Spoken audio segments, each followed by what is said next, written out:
Thank you so much, Akhilesh, Tilotia, and Professor Vimal Mishra for joining us for this really special Infravision conversation. Akhilesh Tilotia is a distinguished fellow of the Infravision Foundation, but that's not the only reason he's here. He's a keen observer of the economic, political, and social landscape of India. He's been a government officer, an economist, a banker, an entrepreneur, and at times he's been all of these roles rolled into one. He's also currently the co-founder of Thurro. I hope I'm pronouncing it right, Akhilesh, an alternate data and AI company. And we're so glad that you're doing this, Akhilesh. We also have Professor Vimal Mishra, who's the Vikram Sarabhai Chair of Civil Engineering at IIT Gandhinagar. He's currently Dean Research and Development as well. He primarily works in areas associated with water resources and climate change. And again, we're so delighted that you're doing this conversation with Akhilesh, Professor Mishra. It's very tough to get you, but I'm glad we finally got you. And together, they'll really be discussing Professor Mishra's remarkable paper on what really happened to the Indus Valley Civilization. Professor Mishra's research shows that multiple extreme droughts were likely in triggering Indus Valley Civilization's collapse. And what was interesting is what he studied. He studied cave deposits, tree rings, and ice cores. But then over to you, Akhilesh. Thank you so much. Thank you. Thank you, Kaveri, and the Infravision Foundation for hosting us. This is a fascinating and an important topic. And thank you, Professor Vimal Mishra, for agreeing to be a part of this. I will let you first talk about the paper, introduce the paper. This has been, in some sense, seminal. This has been widely quoted in mainstream media, as well as there have been multiple articles written about it. So very keen to hear your thesis on the river drought forcing of the Harappan metamorphosis. Yeah, thank you. First of all, thank you. And it's a pleasure to be with all of you. And thanks for invitation. I would be glad to talk more about this paper. So, I can tell you in brief that how it was started. So I was discussing the idea with one of my MTech student, master's student, that when he was planning for thesis, and who is the first author of this paper, Hiren Solanki, and he is currently doing PhD with me. So the idea was very simple, that most river valley civilizations happened along and around rivers because of importance of water, the role water played historically in ancient civilizations. And Indus Valley civilization has been the most prominent, among all. And there have been a lot of work on Indus Valley civilization in terms of how it collapsed. And both Indian, Pakistanis, researchers from South Asia, researchers from beyond South Asia wrote several articles, mostly looking at the paleoclimate records, what happened, how monsoon might have changed during that time, how the water availability might have been restricted, and how the collapse happened.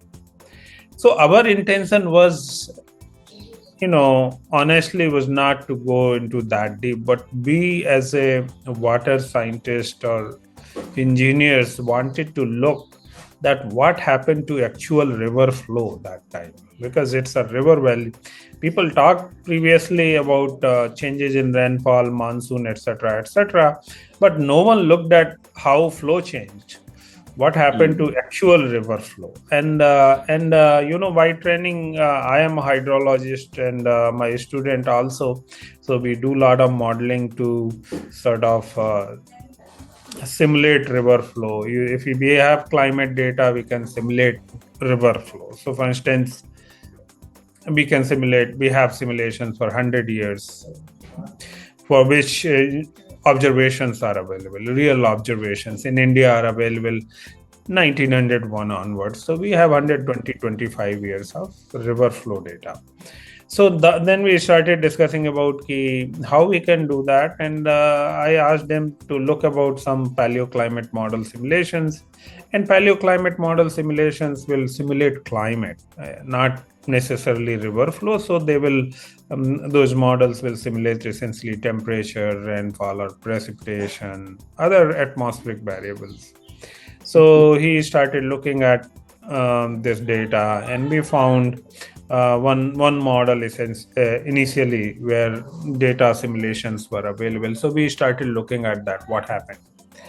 And then we, figured out how we can simulate river flow, and we did that. And this was based on just single transient climate model, which is based on Earth system models that simulates coupled climate, means land, atmosphere, ocean all together. There are some models, you can say those are primarily ocean atmosphere model or land atmosphere model, but all three components are very important. So we got some initial results, and then again we started looking more into it, whether those simulations are reliable. Anybody would ask, because we don't know, we don't have observations. These are just simulations, so how good those are. So we looked at the data that previous researchers used based on cave data sets, tree ring data sets, paleoclimate proxies, and but again, the problem with paleoclimate proxies, most of the proxies, is that these are very coarse data, and kind of accuracy paleoclimate community expect, that is not very high. Basically, in paleoclimate sense, if you have R square 0.4, 0.5, that is very good. But in modern world, in a hydrology science community, R square 0.545 is meaningless, and we want R square 0.7, 0.8 or something like that. So we started looking at that data. We got some idea. We figured out, there is a continuous decline in rainfall, and there's that, and flow was also affected. So we got an idea of how the flow was changed. And so we developed our initial draft. When initial submitted, first it went to, I think, Science Advances, then PNAS. Unfortunately, got rejected from both of the places. It went to review, but then the major questions were on the ensuring the reliability of what we have done. So then some reviewers suggested more climate models, using data from more climate models, more validation from secondary data from paleoclimate proxies, looking at the migration patterns, so whether that is consistent with migration. Because see, this notion that Indus Valley Civilization collapsed, that is, I think, not correct, because of, and that's what we have shown through our work, because collapse was all of a sudden it vanished. But it never happened, and that's what we showed it through our paper. If you look at the sequence of droughts, earlier droughts during the Harappan period affected more sort of a western region, and then central region, then eastern region, and whenever drought happened, there is a very consistent migration pattern that people sort of try to adopt, or you can say those conditions, and they moved from one place to another, probably in search of water, or to sustain whatever they were doing that time. So essential crux of this paper is that, okay, there was nothing like one major drought happened and everything collapsed.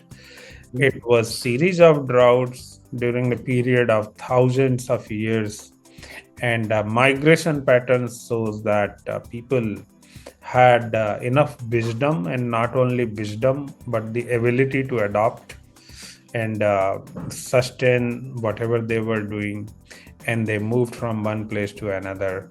So that is something, that not one drought, no sudden collapse, but series of droughts, migration happened. And when I talk in today's world, many people have opinion that Indus Valley Civilization never vanished. Actually, we may be part of that civilization.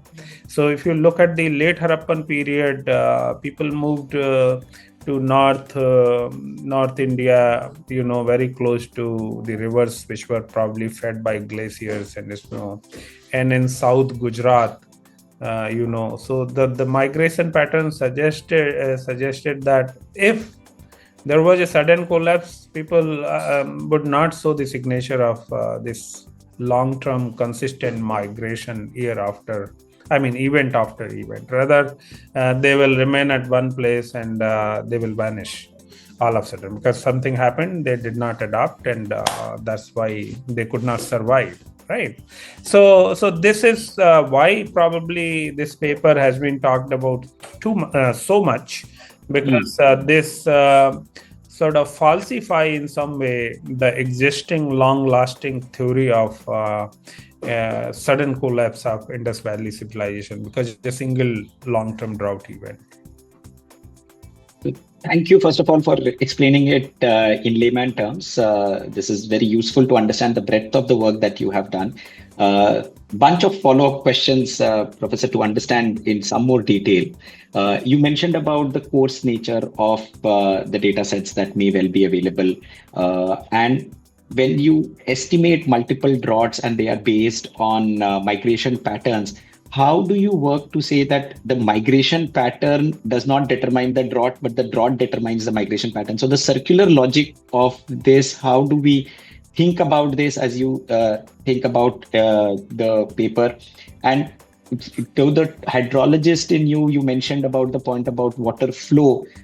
Just trying to understand, is Indus a lot more glacier fed or more rain fed? And hence, what sort of changes would have happened because of rainfall changes versus temperature changes, for example? So some of those technical points, if you could maybe just help. One question is the linkage between drought and migration. And the answer is simply that people will migrate in response of a climate events, which could affect their ability to cope up and adopt. So that migration is still happening, right? If you look at during the monsoon season, large scale floods, people migrate in search of jobs, people migrate if you have series of droughts occurring in any region, especially if you look at recent examples could be Marathwada droughts, Bundelkhand droughts. These are very drought prone area in our country, and people leave because whatever cost they are putting in, they may not get enough. So migration mostly will happen because in response to climate event. I would like to say that, not like because of migration drought will happen. So migration is a mechanism to adopt, to remain in some way or another, remain or sustain what we are doing, if with some hardship, right? Mm-hmm. Nobody wants to migrate. If things are favorable, we would like to do the things where we are, but migration is a harsh reality in today's world, and that might have been even more important challenge at that time, where resources in terms of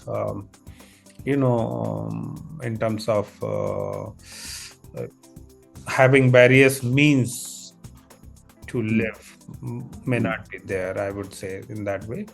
So agriculture and trade, those were primarily two things which people might have learned, and they were surviving based on those two means, right? So one answer is that. The other answer is basically you asked about the course rate. Glacier versus rain. Glacier versus rain. And,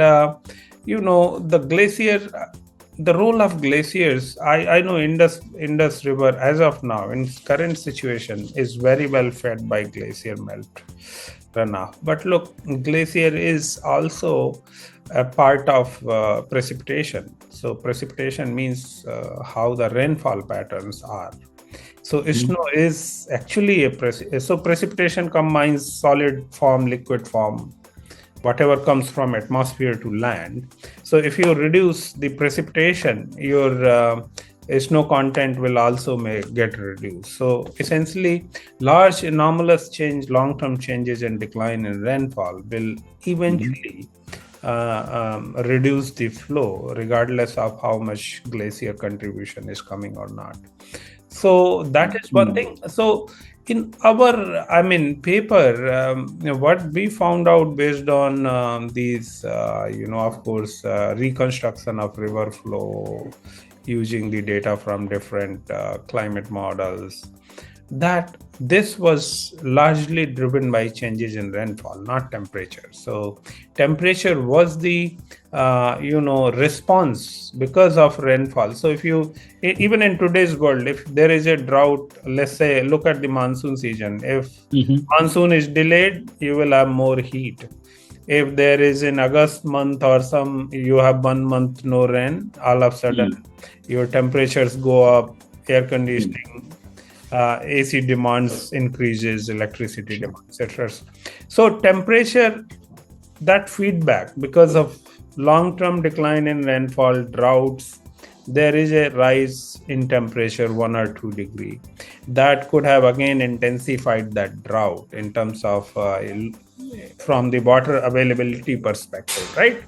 So I would say the major rainfall decline linked with river flow decline. And what interesting, we found that if you look at the papers, and one of the figures we showed that where drought occurred and how people migrated, that there is a very consistent sort of, and that is also consistent that how the water availability change in terms of availability. So we selected many different locations and estimated the decline in river flow at those locations. So this consistency gives us, along with the paleoclimate proxy data, maybe coarse, but it's very valuable. When nothing is known, knowing some, something could be very, very, which validates or gives us more confidence in terms of our finding that. So it's a synthesis, you can say, and it's so the hypothesis from the results, we should be figured out that it may not have been single event. There was no sudden collapse, because if that was there would have not been such migration pattern. And migration data is completely independent data, which is not coming from climate models or, So this linkage establishes the fact that, okay, how people thought that because of drought, Indus Valley Civilization collapsed. So that theory is, until unless we know more about this problem, can be questioned. No, there is an interesting aspect that you talk about, an 85-year drought in a sense, and the idea of multiple droughts, double droughts, etc. as part of the paper. Are there reasons that you think about why this climate change would have taken place? This was around the end of the Bronze Age. Has that something to do with it? Are there any thoughts on what would have caused this? There could be many reasons. To be honest, our paper may not have explored the regions in very deep way and detailed way and fully. So there are several unknowns. I would agree that we don't know, and I hope the future research will look at more. So one, what we looked at, basically, what was the large scale ocean atmosphere, teleconnections kind of patterns. So you talk about multi-decadal oscillations, role of Atlantic Ocean, right? So those kind of a multi-decadal variability might have affected. Combination of some local changes combined with the multi-decadal variability might have caused these kind of changes in rainfall, which are very long. Right now, thinking about anything like even 10-year drought is not, because in India we get a lot more droughts, but in today's world, droughts are, I can tell you, we did one study where we looked at what is the probability of 3 consecutive droughts in India. Because see, our food storage is roughly around 2 years and so on. So if 3 consecutive monsoon failure happens, that would have a very long-term impact on Indian economy, Indian growth, etc. So I looked at this, looking at again the paleoclimate data of thousands of years, and wrote one paper And we figured out the probability is very, very low, less than even, I think, 0.3%. So I mean, thinking of that kind of changes, something interesting might have happened in terms of variability. Some angle could be how, solar insolation or, climate. There are three major drivers of climate changes in climate. One is, of course, Earth's sun, distance and orientation, which we call eccentricity and tilt, and that changes the radiation. One is that. The other is greenhouse gases concentration in the atmosphere. That's a second reason that can change the climate, and that we can nullify that era because there was no industrialization. So certainly not that. So, and then the third one could be the changes in albedo. So how we partition the radiation coming from the sun. So you change the land cover. Say, for instance, if you cut the forest, and that will again change your climate because your albedo will change, and that will partition the energy coming in and going out. So that will also. So these are the three primary drivers to change the climate. And today's world, we are witnessing one of them is anthropogenic greenhouse gases emissions in the atmosphere. The second one I talked about. So I mean, so other than these reasons, one reason could have been very important, which could be very interesting to look at, that how this feedback. So you started a drought, and drought became long term. It increased the temperature. Temperature again intensified the drought. So this is a feedback loop. So a lot of role could be from the very localized feedbacks in the over land. So how atmosphere and ocean behaved, what was the role of land, what was these very large scale, these are the three factors which have to be looked. But unfortunately, the problem is that we do not have the quality observations and quality data set too. So for instance, why we looked at large scale pattern, we know that Indian Ocean could itself affect the monsoon strength over India and this region. But Indian Ocean observations or simulations of that time is not very reliable. So we relied only on the large scale Atlantic Ocean or global features rather than regional features. But Indian Ocean conditions might have also contributed. So a lot of unknowns are there. I would say for this we don't know actually that what we sort of put some clues or directions, like this could be region, but establishing fully that is yet to be done, to be honest. We could not do it. And I'm sure when we have in future high resolution simulations and more advanced simulations long term, which are available of 10,000 years, which are needed for the case of Harappa, maybe we will have more insights that how land, what role was played by the land, Indian Ocean, etc., etc. I found the number that you mentioned, that the probability of 3 consecutive droughts is close to 0.3%, which is practically as sort of an impossibility. But then we look at an 85-year drought period in Harappa. So were they just unlucky in what happened to them, and how should we think about this? Yeah, so this is the current common era. We used this number 0.3 was based on the common era. So we have last 700-800 years tree ring based. There is a data set called MADA, Monsoon Asia Drought Atlas. Okay, and based on that, if we look at last 800 years or 700 years data, we can say that consecutive big major monsoon failures in India, which affects 40 or 50% of Indian land mass, that probability is 0.3. But we cannot compare these two data sets with the going back 5,000 years or 6,000 years or that order. So I would again say that what caused those droughts, there was a very unique, there was a continuous decline in rainfall, but then there were periods where these dips were very prominent, and those periods lasted quite long. Now, why these dips occurred exactly on those time period, this is again something more to be established in in a better way, I would say.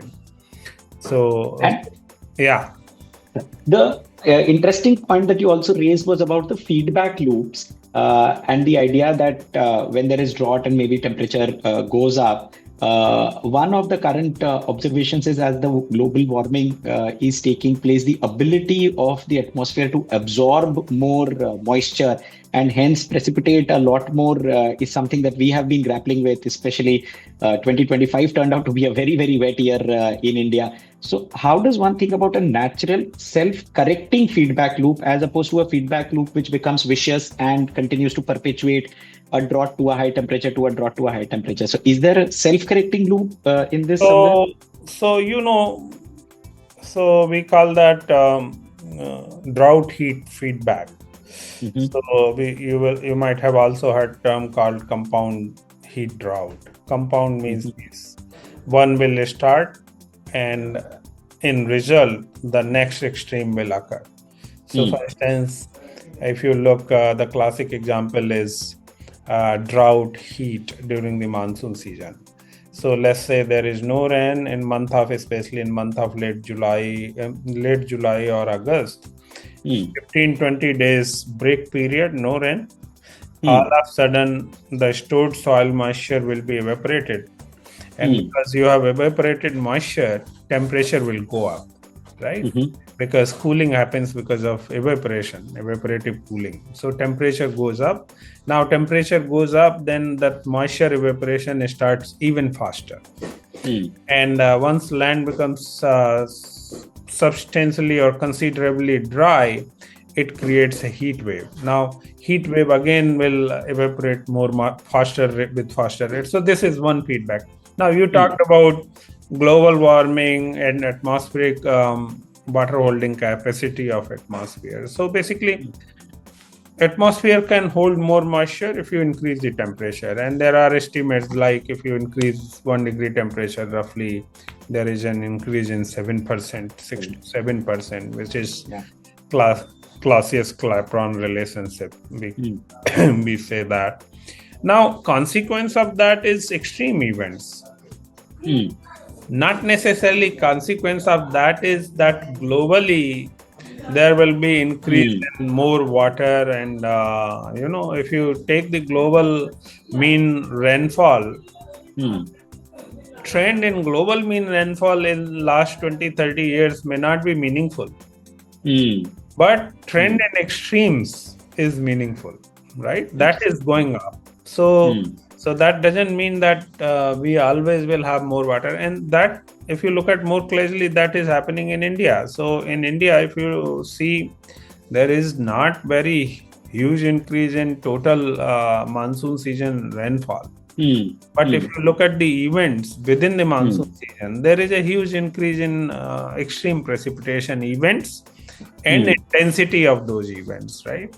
So that is another, you can say, land atmosphere feedback where heating will increase the atmosphere's ability. Not necessarily feedback, but this is a response, not feedback, because atmosphere doesn't feedback anything. It will create rain, and then that more rain will not again cause the warming of atmosphere. So it's not a feedback. So one needs to think more in extremity rather than in means. Interesting point. You also mentioned an interesting point about lack of or limited data sets on the Indian Ocean research. Is there anything that either India is doing, or at the Southeast Asia level, India, Pakistan, other countries coming together and doing this? Is this a more global initiative? How should we think where more data will come from? Today's era, we have very nice data.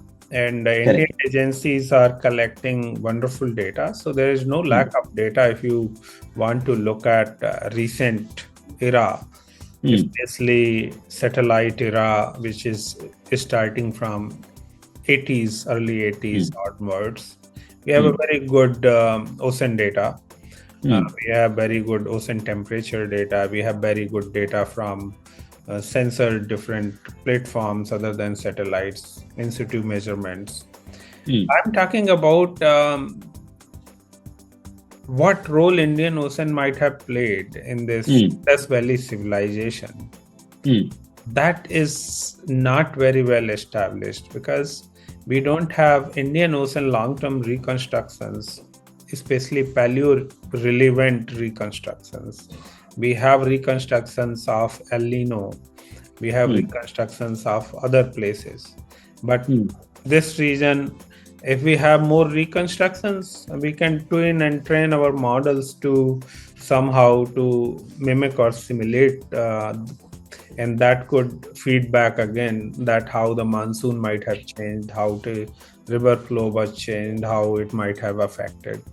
So that part is so for instance we don't have very reliable, as far as I know, long-term paleoclimate Indian Ocean related indicators like Indian Ocean dipole, right? That we are missing, and hopefully that will also happen. I mean, it's a growing all mysteries are based on some, you falsify one, you think about one hypothesis, test it, put something, then tomorrow maybe a new hypothesis with better data, and that this hypothesis could be challenged, and that's the fun in doing science and research. I am happy to hear of that positive attitude towards science. That's indeed how science has to be built upon. I wanted to take the conversation to a much longer time frame. Recently, there was an article in Science magazine, a 2024 article, which spoke about almost 500 million year history of the Earth's surface temperature, a 485 million year history by Emily Judd and others. And at least what they seem to suggest is that the average temperature on Earth has been closer to 23 to 25 degrees centigrade. We are currently anywhere 8 to 10 degrees lower. And so how do you think these long-term, very, very long-term trends, almost 500 million year type of trends interact with maybe the few thousand years sort of human existence that we have had? And how should we think about the role of nature in such large changes versus the role of maybe humans or any other feedback loops, etc., that we should be thinking from a climate perspective? Yeah, I mean, that's interesting. When we look at the history of Earth and how climate has shaped and changed, so it's not first time that we are facing climate change. And, Earth's temperature is also not first time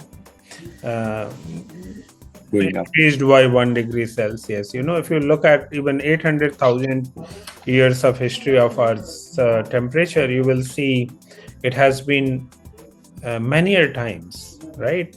There are cycles like Milankovitch cycle, that is 100,000 year cycle.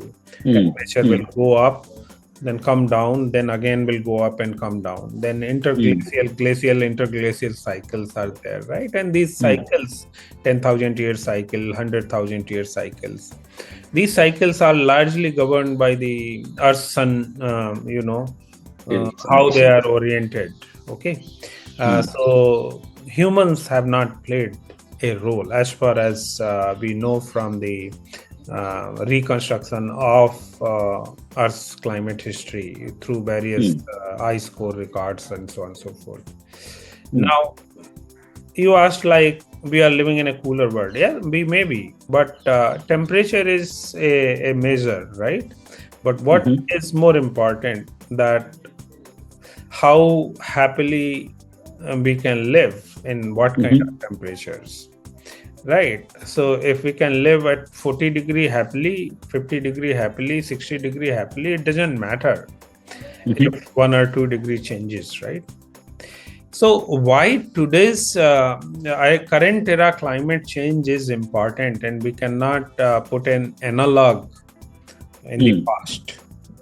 If you look last 800,000 years of Earth's CO2 concentration in atmosphere, I think it has never gone up more than 300 ppm or so, 330 ppm. Even during the era when temperatures were 2 to 3 degree warmer because of these cycles. Okay. But if you look at, so that's number one, that CO2 concentration. Temperature, more reliable measure of climate change is the concentration of greenhouse gases in atmosphere instead of temperature, because temperature can be changed by other means. So for instance, you can cut down forest, temperature will change, right? You have more water over land, temperature will change. But what is the more robust measure is the CO2 concentration in atmosphere. Now, what is interesting that if you look at the CO2 concentration in atmosphere in last 100 years, that has gone up around, I don't know what is the exact number, but 420 ppm. Yeah. So it has crossed the limit what has not happened in 800,000 years. Number one. Number two, so we have broken that record. Temperature has increased multiple times, 2 to 3 degrees. But what has not happened is crossing the CO2 concentration in atmosphere. That has happened for the first time. The second, why we should be serious is the second is the rate at which it has taken place, right?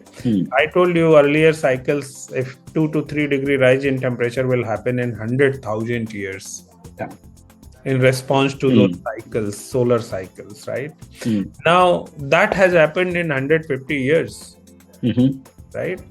So not if 2 to 3 degree, but in terms of CO2 concentration, we saw that kind of rise in 150 years that has never happened. So that is unprecedented. Now let's talk about what is the temperature and why we should worry about. More than temperature, what people have looked at, that if you increase just, incremental warming, could give you exponential response when we talk about extremes, especially extremes related to temperature. Let's say you have 23 degree, and if I say 23.5 degree becomes your mean temperature, you may say, okay, half degree में क्या तकलीफ है, half degree तो मतलब हम लोग बाहर जाते हैं तब भी 40 से 42 हो जाता है, हम लोग तो कोई दिक्कत नहीं. But that half degree will bring manifold more extremes of related to temperature and other extremes if you compare to your baseline, which is 23 degrees. So any incremental incremental warming would lead to exponential increase in intensity and frequency of extreme events. So now you talk about heat waves. We have if you increase by 1 degree temperature, there are a lot of research has happened why we want to limit temperature within 2 degree or 1.5 degree, right? Because there is a research that even 0.5 degree increase would bring exponential increase in extremes, and every extremes will cause multiple impacts in terms of health, in terms of well-being of people, in terms of economy, social socioeconomic conditions.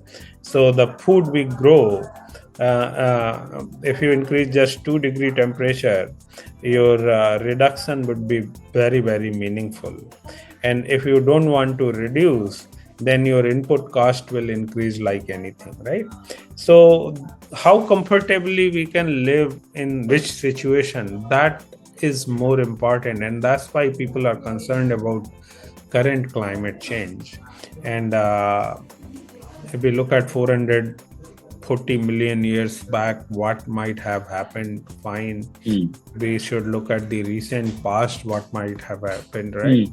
So vanishing civilization. I mean, if not vanishing, but I would say we may use technology to survive, but the cost of that technology becomes enormous.